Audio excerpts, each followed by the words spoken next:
In a move that has reignited tensions and sparked emotional debates, Hamas has transferred another coffin containing remains to Israel, marking a somber milestone in the ongoing conflict. But here's where it gets controversial.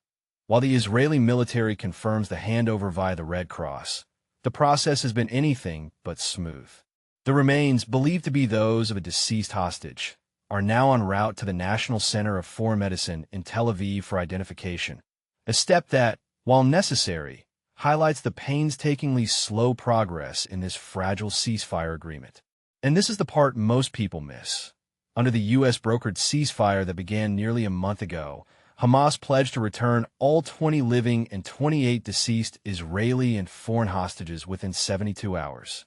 Yet, delays have persisted, with Israel accusing Hamas of intentionally stalling the recovery of bodies, while Hamas claims it's struggling to locate them beneath the rubble. If these latest remains are confirmed as those of a hostage, 6 more are still unaccounted for in Gaza, a grim reminder of the human cost of this conflict. Here's where opinions start to clash. Is Hamas genuinely facing logistical challenges, or is this a calculated tactic to maintain leverage? The slow pace of hostage returns has stalled the second phase of President Trump's Gaza peace plan, which includes critical steps like Gaza's governance, Israeli troop withdrawal, Hamas disarmament, and reconstruction. Meanwhile, all living Israeli hostages were released on October 13th in exchange for 250 Palestinian prisoners and 1,718 detainees from Gaza, a deal that underscores the complexity of this humanitarian crisis. Adding to the complexity, Israel has handed over the bodies of 300 Palestinians in exchange for the remains of Israeli and foreign hostages, including those of a Thai and a Nepalese national.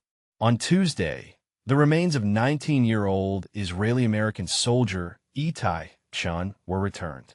Staff Sergeant Chun, serving in the IDF 7th Brigade, was killed during the Hamas-led attack on southern Israel on October 7, 2023, when his body was taken to Gaza as a hostage. His story is a poignant reminder of the individual lives lost in this broader conflict.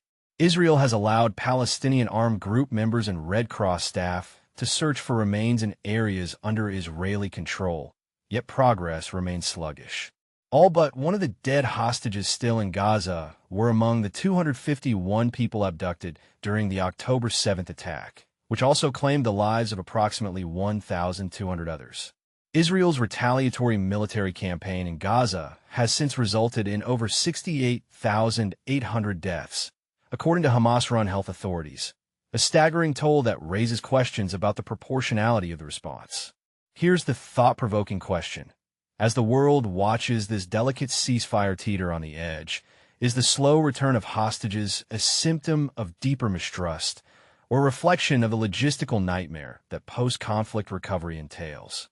Share your thoughts in the comments. This is a conversation that demands diverse perspectives,